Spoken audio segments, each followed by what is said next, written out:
नमस्कार साथियों, मैं यशपाल सिंह बघेल एक बार फिर से आपका हार्दिक स्वागत करता हूं आपके अपने YouTube चैनल एग्जाम योद्धा 2020 में। जैसा कि दोस्तों आपको पता है, हम इतिहास पढ़ रहे थे।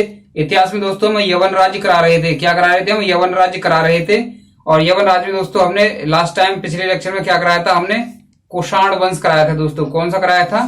कुषाण वंश। कुषाण वंश की अगर बात करें दोस्तों, तो कुषाण वंश का ये सबसे प्रतापी राजा कौन था? कनिष्क। कनिष्क के बारे में हमने लास्ट चैप्टर, अपने जो लास्ट एपिसोड है हमारा, लास्ट जो हमारा लेक्चर है उसमें हमने कराया था। आप उसे देख सकते हैं, लिंक हमने डिस्क्रिप्शन में दे दिया है, उसको आप देख सकते हैं।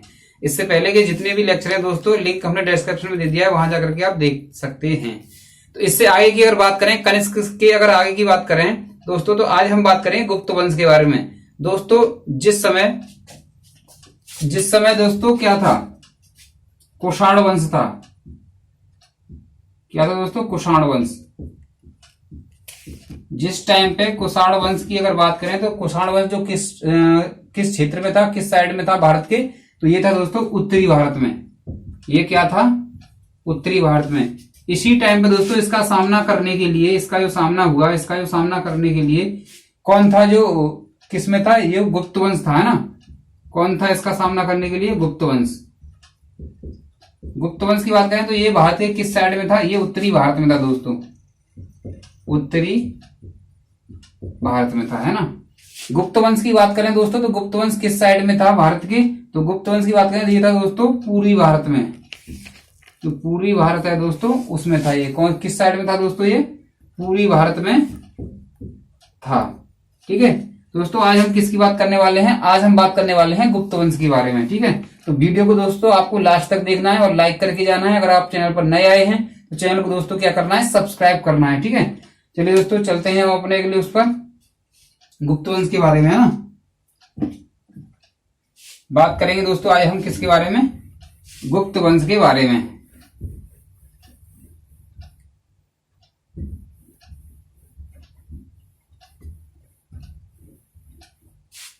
चलिए तो गुप्त वंश के बारे में बात कर लेते हैं।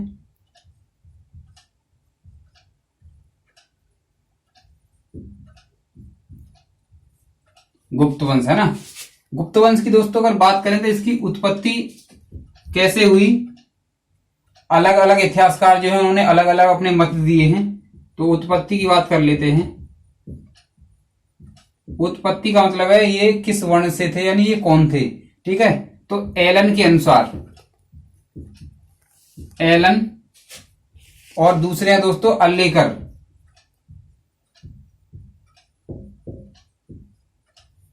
एलन, अल्लेकर और कृष्ण स्वामी के अनुसार, और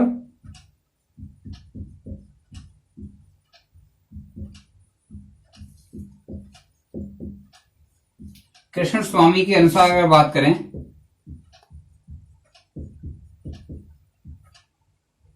तो जो गुप्त शासक थे दोस्तों, जो गुप्त शासक थे वो क्या थे? वैश्य थे। इन्होंने बताया। किसने बताया?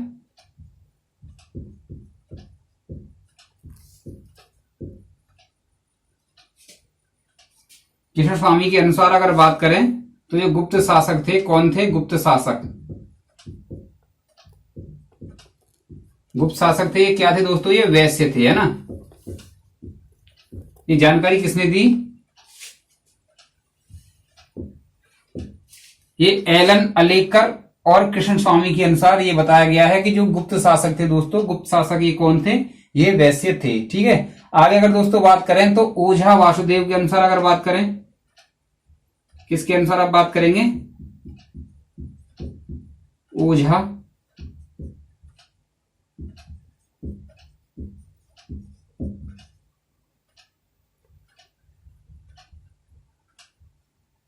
वासुदेव, है ना?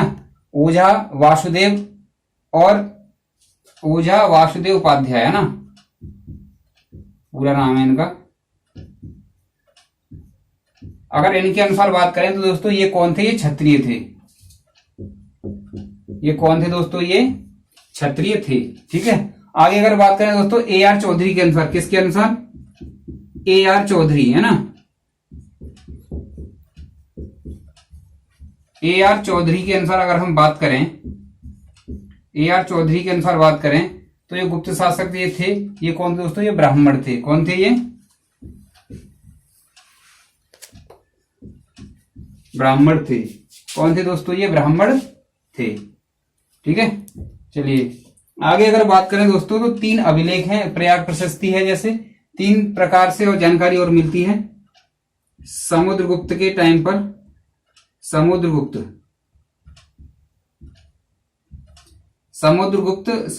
की क्या है, प्रयाग प्रशस्ति। इसके समय क्या है, प्रयाग प्रशस्ति है ना, क्या है, प्रयाग प्रशस्ति। ठीक है, और अगर बात करें कुमारगुप्त,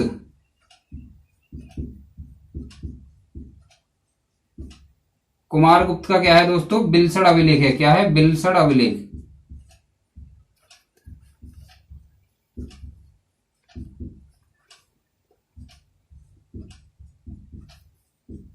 ये क्या है, अगर इसकी बात करें तो ये प्रयाग प्रशस्ति है ना, प्रयाग प्रशस्ति। ठीक है, अगर आगे बात करें तो स्कंदगुप्त का एक है भीतरी अभिलेख। स्कंदगुप्त का क्या है, स्कंदगुप्त का भीतरी अभिलेख।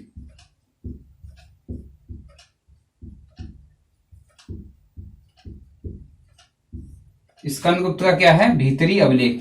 ठीक है, अगर इन तीनों के अनुसार दोस्तों बात करें, हम इन तीनों के अनुसार क्या करें, इन तीनों के अनुसार बात करें तो संस्थापक की अगर बात करें, संस्थापक, इन तीनों के अनुसार संस्थापक जो माना गया है वो किसको माना गया है दोस्तों, श्री गुप्त को माना गया है गुप्त वंश का संस्थापक। किसको माना गया है दोस्तों, श्री गुप्त को माना गया है गुप्त वंश का संस्थापक। चलिए तो अब बात करेंगे हम श्री गुप्त के बारे में। ठीक है, आई होप आपने लिख लिया होगा, नहीं लिखा हो दोस्तों आप स्क्रीनशॉट ले सकते हैं।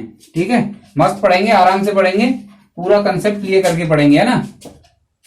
तो इनके अनुसार बता ही दिया मैंने, कहीं पूछा जाता है, एसएससी लेवल के एग्जाम में कभी पूछ भी लेते हैं ना।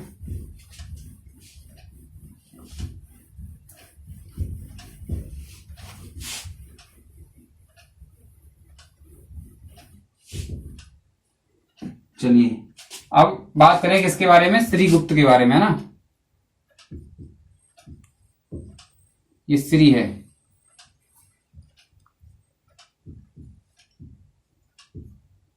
श्री गुप्त के अगर टाइम पीरियड की बात करें, इसे कब से कब तक शासन किया था, तो इनकी अगर बात करें तो ये कब से कब तक है दोस्तों, 240 से 240 एडी, है ना। 240 एडी से अगर दोस्तों इनकी बात करिए तो कितना है, ये 280 एडी, 280 एडी का ये समय है। ठीक है, इन्होंने ज्यादा कुछ नहीं किया। अगर इनकी बात करें तो ये संस्थापक थे गुप्त वंश के संस्थापक। ठीक है, कौन थे ये, गुप्त वंश के संस्थापक थे। ठीक है, आगे अगर बात करी जाए इनकी दोस्तों तो इन्होंने क्या किया था, महाराजा की उपाधि धारण की थी। किसकी उपाधि धारण की थी इन्होंने, महाराजा की उपाधि धारण की थी।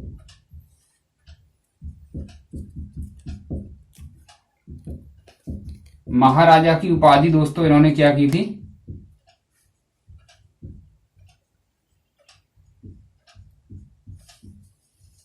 महाराजा की उपाधि इन्होंने धारण की। ठीक है, आगे अगर बात करी जाए दोस्तों, इन्होंने कुछ खास काम नहीं किया, है ना।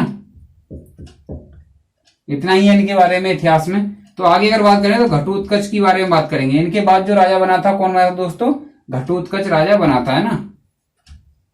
वो महाभारत वाला घटोत्कच मत समझ लेना, ये है ना, ये क्या है, गुप्त वंश वाला घटोत्कच है। घटोत्कच, घटोत्कच की बात करें दोस्तों तो 280 एडी से कहां तक शासन किया, 319 एडी तक। कितना शासन किया दोस्तों, कहां से कहां तक किया, 280 से 319 एडी तक इन्होंने क्या किया, शासन किया, है ना।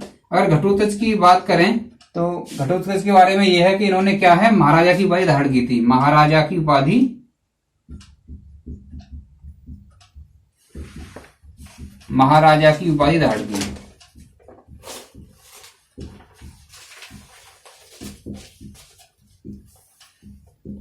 ठीक, आगे दोस्तों घटोत्कच के बारे में इतना ही है कि कोई खास काम नहीं किया इन्होंने भी। इन्होंने क्या है कि बस महाराजा की उपाधि धारण की थी और अपना जो शासन है वो सामान्य रूप से ये चलाते रहे। ठीक है, आगे अगर दोस्तों बात की जाए तो आगे क्या है दोस्तों, चंद्रगुप्त फर्स्ट है ना। अब इसे बिगाड़ देता हूं, चंद्रगुप्त फर्स्ट को आराम से करेंगे ऊपर लिख करके, है ना। चंद्रगुप्त के बारे में थोड़ा सा कई पॉइंट है तो मैं साफ कर दे रहा हूं, आपने लिख लिया होगा, है ना।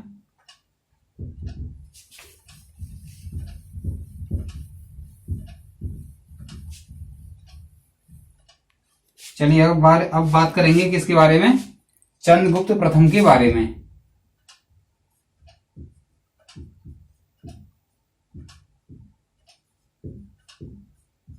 चंद्रगुप्त प्रथम, अगर इनके टाइम की बात करी है दोस्तों, इन्होंने कब से कब तक शासनकाल किया, सब शासन किया था, 319 एडी से 335 एडी तक किया था।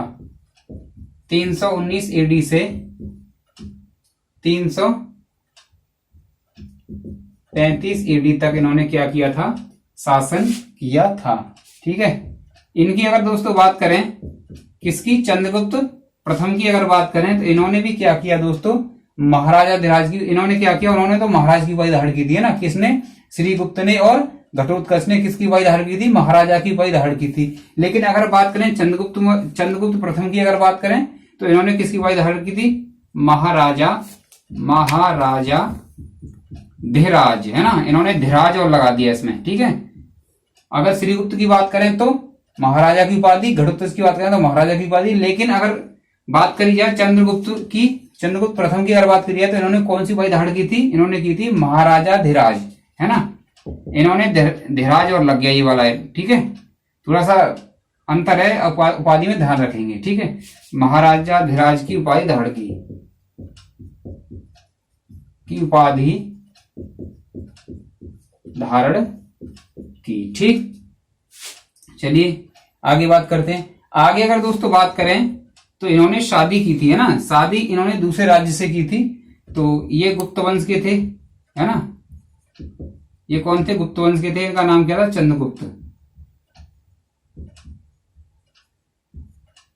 चंद्रगुप्त प्रथम। ठीक है। इधर कौन था, लिच्छवी की राजकुमारी थी, किसकी, लिच्छवी की, है ना। कौन थी दोस्तों, लिच्छवी की राजकुमारी थी। ठीक। किसकी राजकुमारी, लिच्छवी की राजकुमारी, जिसका नाम क्या था, कुमार देवी। क्या नाम था दोस्तों इसका, कुमार देवी इसका नाम था। ठीक है। इनका क्या हुआ, दोनों का विवाह हो गया आपस में। ठीक है। इनका क्या होगा दोस्तों, विवाह हो गया। ठीक है। आगे अगर दोस्तों बात करें चंद्रगुप्त प्रथम के बारे में तो इन्होंने सिक्के चलाए थे। और किस प्रकार के सिक्के चलाए थे, इन्होंने सिक्के चलाए थे,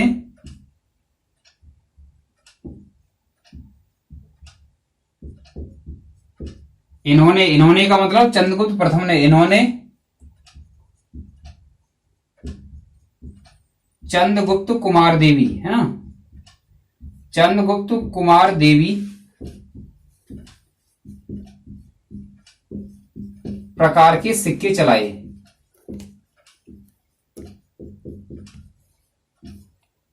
ठीक है दोस्तों। इन्होंने क्या किया था, चंद्रगुप्त कुमार देवी, ये पूरा एक ही नाम है ना। अब क्या है, इन्होंने क्या लिखवाया है उसपे सिक्के पे, अपनी जो मुद्रा थी कि इन्होंने चंद्रगुप्त कुमार देवी प्रकार के सिक्के चलाए। ठीक। आगे बात करते हैं। आगे अगर बात करें दोस्तों तो इन्होंने क्या किया था, जो लिच्छवी राजवंश था उसका नाम इन्होंने क्या किया था, सिक्कों पर लिखवाया था, है ना। क्या करवाया था इन्होंने, जो लिच्छवी राजवंश था उसका नाम सिक्कों पर लिखवाया। ठीक है। तो सिक्कों पर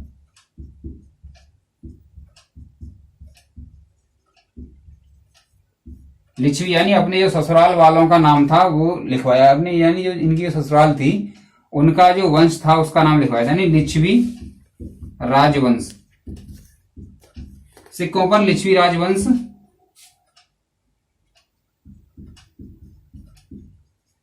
लिखवाया। ठीक है। यहां तक क्लियर। चलिए आगे अगर दोस्तों बात करें तो ये यहां पर होता है, क्लियर है ना, चंद्रगुप्त प्रथम।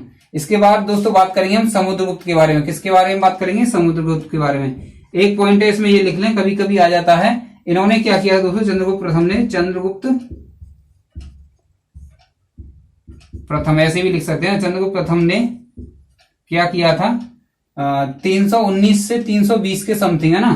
319 ईडी, 320 भी बोल सकते हैं ना, थोड़ा बहुत अंतर है इनमें। 319 या 320 एडी में इन्होंने क्या किया था, विक्रम संवत की शुरुआत की थी। किसकी शुरुआत की थी दोस्तों, विक्रम संवत की शुरुआत की थी इन्होंने, है ना। किसकी, विक्रम संवत की शुरुआत की थी, विक्रम की नहीं की थी, किसकी थी, विक्रम संवत की। तो हमने पहले बता दिया था, है ना, शकों के टाइम पे हुई थी विक्रम संवत की शुरुआत, तो है ना। ये कौन सी थी, गुप्त संवत की। किसकी शुरुआत की थी, गुप्त संवत की, इसको अंडरलाइन कर लेंगे, गुप्त संवत की शुरुआत की।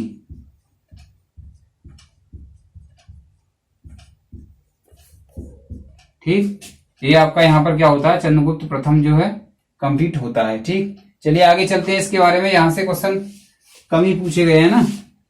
चलिए स्क्रीनशॉट दोस्तों ले सकते हैं, लेना चाहें तो, है ना। वैसे आप ले लिया करें, वैसे पीछे ही रहता हूं मैं ज्यादातर, इसके लिख रहा हूं मैं, इसके सामने नहीं आता, है ना। चलिए आगे बात करते हैं। आगे अगर दोस्तों बात करेंगे तो इसके बाद बात करेंगे समुद्रगुप्त की। इसके बाद किसकी बात करेंगे दोस्तों, समुद्रगुप्त की हम बात करेंगे। ठीक है,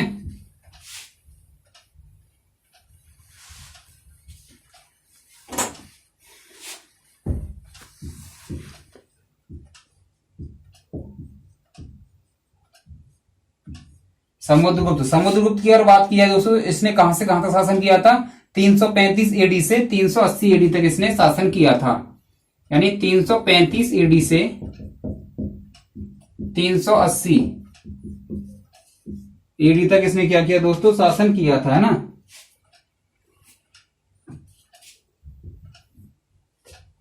चलिए अगर बात करें तो इसने क्या किया था, चलिए समुद्रगुप्त की क्या है, एक प्रयाग प्रशस्ति है, मैंने बताया था थोड़ी देर पहले, है ना।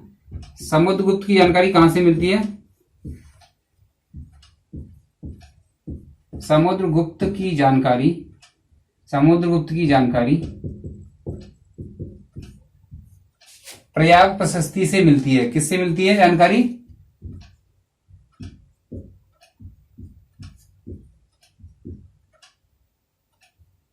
प्रयाग प्रशस्ति।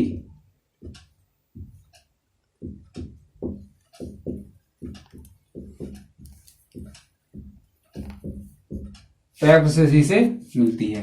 अगर इसकी बात करें प्रयाग प्रशस्ति की, तो इसकी रचना किसने की है दोस्तों, हरिश्चंद्र इसके लेखक हैं। कौन लेखक हैं इसके, लेखक की अगर बात करें दोस्तों, किसके लेखक की, प्रयाग प्रशस्ति के की, तो इसके लेखक कौन है, हरिश्चंद्र। हरिश्चंद्र इसके लेखक हैं। ठीक है, चलिए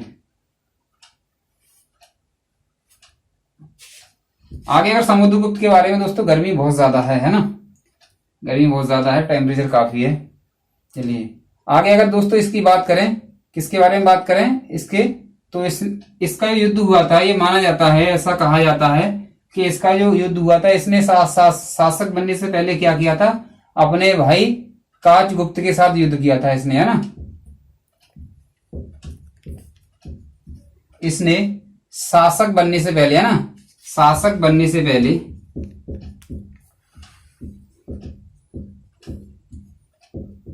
शासक बनने से पहले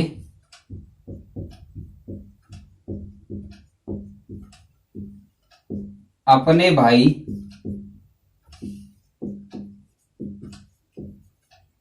काचगुप्त, इसका भाई कौन था दोस्तों, काचगुप्त इसका भाई था, है ना। काचगुप्त के साथ युद्ध किया, और काचगुप्त के जो मित्र थे यानी साथी थे, उनके साथ भी किया। काचगुप्त व उसके मित्रों के साथ युद्ध किया, है ना। तो इसने क्या किया था समुद्रगुप्त ने, जानकारी कहां से मिलती है, प्रयाग प्रशस्ति से मिलती है। किससे मिलती है, प्रयाग प्रशस्ति से मिलती है ना। और अगर बात की जाए तो इसके लेखक कौन है, हरिश्चंद्र इसके लेखक हैं। कौन लेखक हैं दोस्तों इसके, हरिश्चंद्र जो है इसके लेखक है ना, हरिश्चंद्र इसके लेखक हैं। आगे अगर बात करी जाए तो शासक बनने से पहले इसने क्या किया था, अपने भाई काचगुप्त के साथ युद्ध किया था, और काचगुप्त के मित्र थे उनके साथ इन्होंने क्या किया था, इसने क्या किया था, युद्ध किया था, है ना। आगे दोस्तों अगर बात करी जाए तो डॉक्टर स्मिथ ने क्या कहा है, इसको भारत का नेपोलियन कहा है। किसने कहा है? डॉक्टर स्मिथ ने। कभी कभी पूछा जाता है ना, इसको भारत का नेपोलियन कहा जाता है। इसको क्या कहा था दोस्तों? भारत का नेपोलियन कहा था। सबसे पहले किसने कहा था? डॉक्टर स्मिथ ने। डॉक्टर स्मिथ ने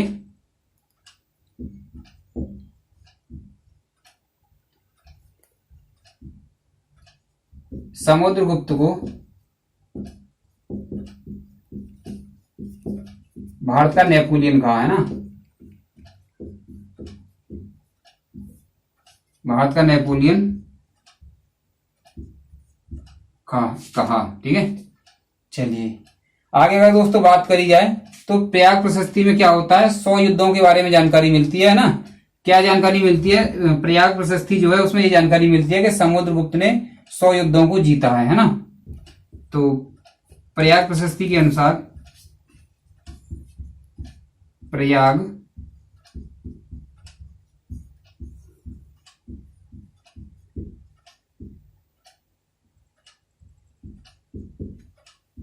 प्रशस्ति के अनुसार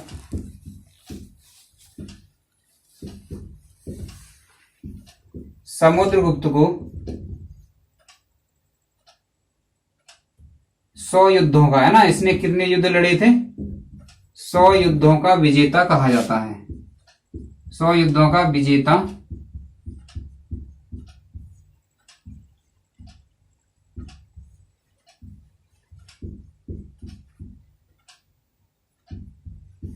सौ युद्धों का दोस्तों क्या कहा जाता है? इसको विजेता कहा जाता है ना। चलिए, आई होप आपने लिख लिया होगा, समझ में भी आ रहा होगा, साफ साफ लिख रहा है ना। और जो भी है इसमें कोई भी संशय वाली बात नहीं है, जो भी है एकदम क्लियर है, डाटा एकदम फैक्ट के अनुसार है। ठीक है, चलिए आगे चलते हैं, आगे बात करेंगे दोस्तों इसी के बारे में अभी।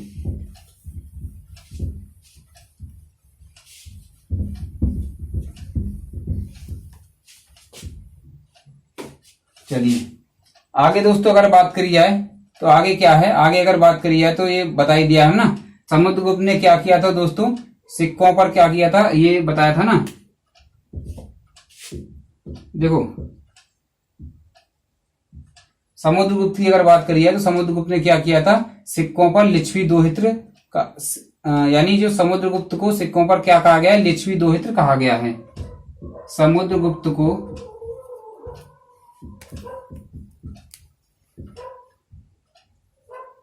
लिच्छवी सिक्कों पर,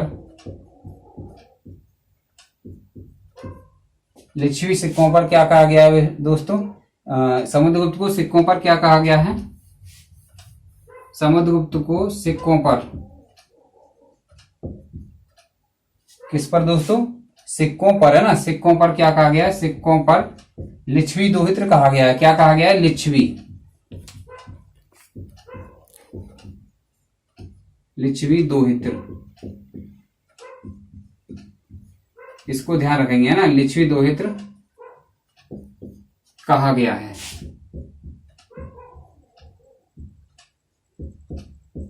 ठीक, चलिए आगे बात करते हैं। आगे अगर दोस्तों बात की है तो इसने 6 प्रकार के सिक्के चलाए थे। कितने प्रकार के सिक्के चलाए थे इसने?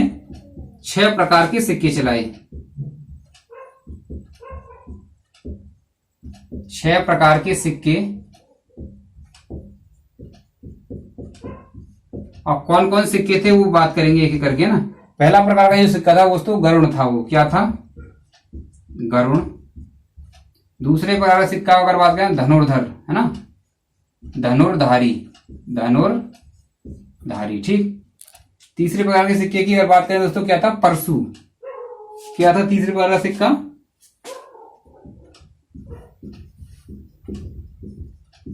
परशु।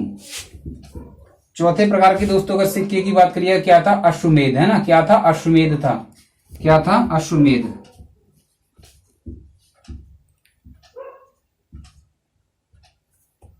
पांचवें प्रकार के सिक्के की बात करें तो ये था दोस्तों व्याघ्रहनन। क्या था? व्याघ्रहनन, है ना, व्याघ्रहनन। अगर व्याघ्रहनन। छठे प्रकार के सिक्के की बात करें तो ये कौन था दोस्तों? वीणा। क्या था दोस्तों? वीणा। इस पे क्या छपी होती थी दोस्तों? वीणा छपी रहती थी, यानी मुद्रित होती थी इनके ऊपर।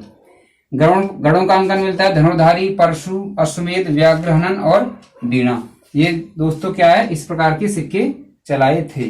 ठीक है, आगे अगर बात की जाए दोस्तों तो इसने क्या किया था, समुद्रगुप्त ने समुद्रगुप्त की अगर बात करिए तो इसने दोस्तों 9 राज्यों को जीता था, आर्यावर्त के 9 राज्य है ना। समुद्रगुप्त ने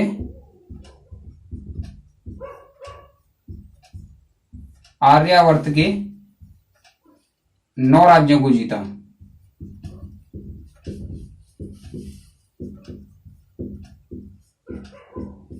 नौ राज्यों को जीता है ना। अगर नीति की बात करिए दोस्तों, किसकी नीति की, तो किस नीति के अनुसार जो है इसने जीता था आर्यावर्त के 9 राज्यों को, तो वो पूछा जाता है ना।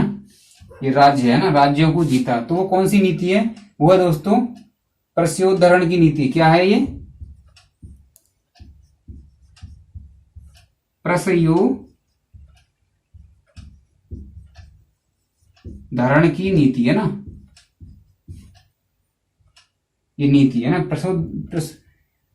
ठीक है, चलिए ठीक है, आ रहा होगा है ना। नीति प्रस्योद्धरण की नीति से इसने जीता था। ठीक है, चलिए आगे बात करते हैं, आगे बात करेंगे इसने क्या था, आर्यावर्त के 9 राज्यों को इसने क्या जीता था। ठीक है, आगे चलते हैं।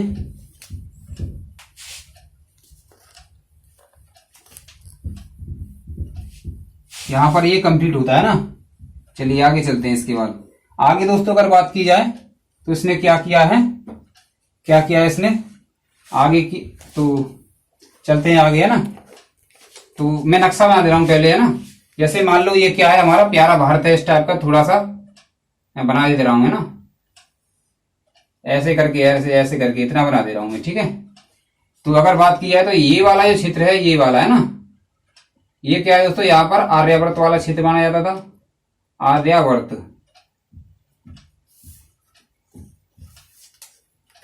और यहां वाला ये माना वो दक्षिणापथ माना जाता था। कौन सा माना जाता था दोस्तों, ये दक्षिणापथ माना जाता था।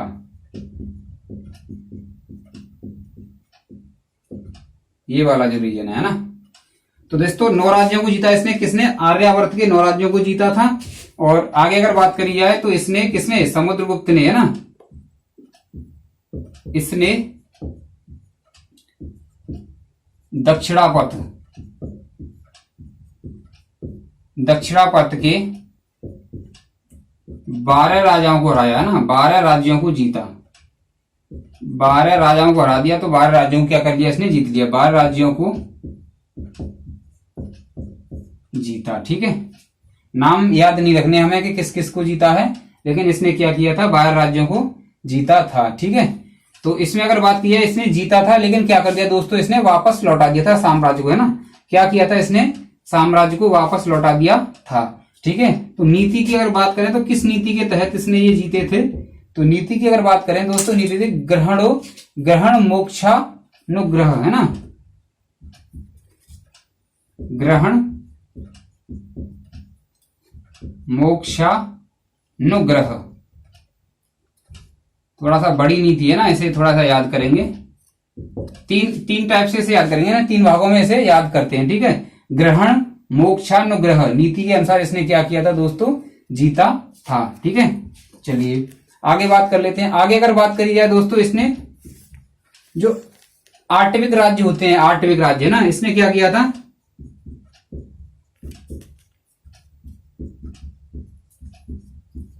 आठविक राज्यों को जीता, आठविक राज्यों को भी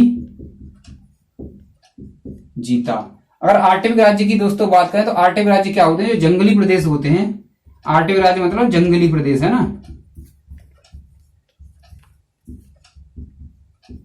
जो जंगली प्रदेश होते हैं उनको भी इसने क्या किया था दोस्तों, जीता था। ठीक है, और सीमावर्ती राज्यों को भी जीता था इसने। किसने, किसको जीता था, सीमावर्ती, जो भी आसपास के थे सीमावर्ती राज्यों को भी जीता। ठीक है, आगे अगर दोस्तों बात करें इसके बारे में तो इसने क्या किया था, अश्वमेध यज्ञ भी करवाया था इसने। ठीक है, चलिए मैं आगे इसको साफ कर दे रहा हूं, ये आपकी समझ में आ गया होगा।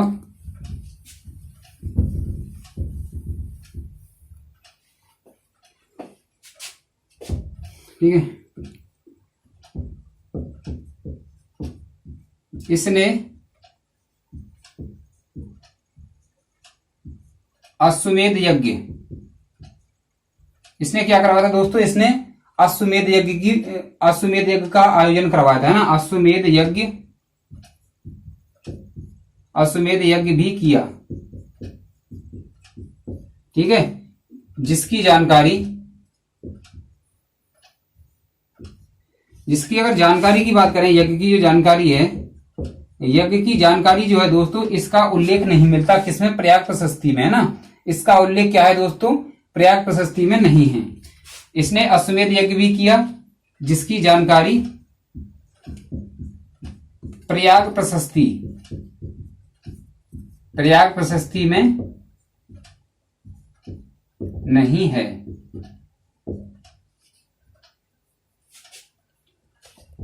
ठीक है, चलिए इसको दोस्तों कविराज की भी उपाधि दी गई थी, है ना। इसको क्या है, कविराज की उपाधि भी दी गई थी।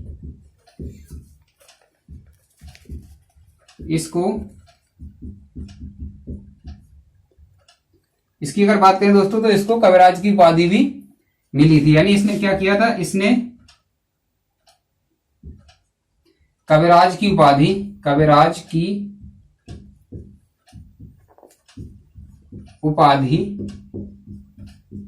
धारण की। ऐसा माना जाता है दोस्तों कि जो सिक्के थे, वीणा के जो सिक्के थे, उस पे जो है जो समुद्रगुप्त है, इसकी मूर्ति मिलती थी, है ना, वीणा के साथ। तो ऐसा माना जाता है कि ये संगीत प्रेमी था और ये कवि था, है ना।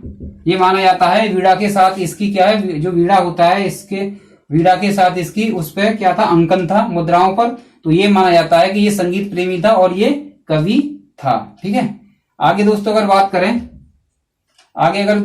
की जाए, तो वसुबंध नामक बौद्ध भिक्षु को जो संरक्षण प्रदान किया था, वो किसने प्रदान किया था, समुद्रगुप्त ने ही किया था, है ना। कौन सा था दोस्तों, वसुबंधु, है ना।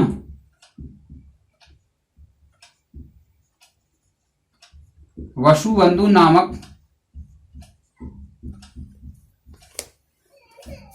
बौद्ध भिक्षु, है ना। वसुबंधु नामक बौद्ध भिक्षु को संरक्षण प्रदान किया।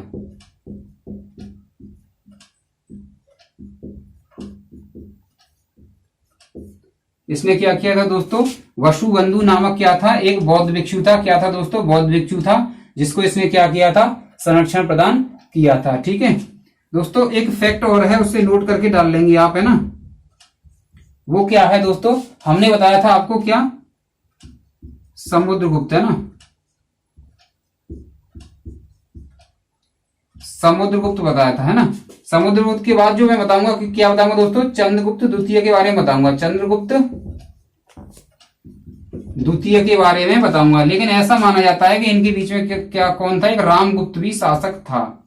ठीक है, इन दोनों के बीच में क्या था दोस्तों, एक रामगुप्त शासक भी था, उसकी जानकारी मिलती है ना। इसकी जानकारी मिलती है कि समुद्रगुप्त के बाद रामगुप्त तब आया था चंद्रगुप्त, है ना। लेकिन इसका बहुत से इतिहासकार नहीं मानते, इसीलिए इसके बारे में कोई भी जानकारी है नहीं। ठीक है, चलिए दोस्तों, इसी के साथ हम अपने लेक्चर का यही समापन करते हैं। ठीक है, वीडियो लंबी हो जाएगी। बाकी के जो भी गुप्त वंश के शासक बचे हैं, यानी जो चंद्रगुप्त द्वितीय आएगा, उसको दोस्तों हम कल कराएंगे अगले वीडियो में। ठीक है, तो आई होप दोस्तों वीडियो आपको अच्छा लगा होगा। अगर वीडियो आपको पसंद आया है तो दोस्तों इसे लाइक करें, ज्यादा से ज्यादा शेयर करें। अगर दोस्तों आप हमारे चैनल पर नए आए हैं तो हमारे चैनल को सब्सक्राइब करें। इसके अलावा दोस्तों इससे पहले जितनी वीडियो देखनी है, लिंक हमने डिस्क्रिप्शन में दे दिया है, वहां जाकर के आप देख सकते हैं। इसके अलावा दोस्तों हमारी योद्धा ट्रिक की क्लास आती है, उसमें दोस्तों हमने हिस्ट्री, ज्योग्राफी, जो भी है जीके के टॉपिक होते हैं, उनको हमने क्या है, ट्रिक के माध्यम से पेश किया है। काफी अच्छी तरीके से डिजाइन किया है, इस प्रकार डिजाइन किया है कि आपको वो आसानी से याद हो जाएंगे। ठीक है, उसको आप देख सकते हैं। जितनी भी क्लास है योद्धा ट्रिक की, हमारी लिंक हमने डिस्क्रिप्शन में दे दिया है। इसके अलावा दोस्तों हमारी मैथ की क्लास आती है, मैथ की क्लास में दोस्तों हम SD यादव मैथ करवा रहे हैं, जिसकी भी लिंक मैंने डिस्क्रिप्शन में दे दिया है। वहां जाकर के आप देख सकते हैं और कमेंट करके बता सकते हैं कि मैथ आपको कैसा लगा हमारा। ठीक है, और हम वीडियो उसकी आगे कंटिन्यू कर रहे हैं। प्रत्येक क्वेश्चन उसमें मैंने अपने हाथों से सॉल्व किया है। उसमें केवल आपको क्या करना है, केवल वीडियो को देखना है और समझना है कंसेप्ट को। ठीक है, इसी के साथ दोस्तों मैं कहना चाहूंगा, आप स्वस्थ रहें, मस्त रहें। धन्यवाद।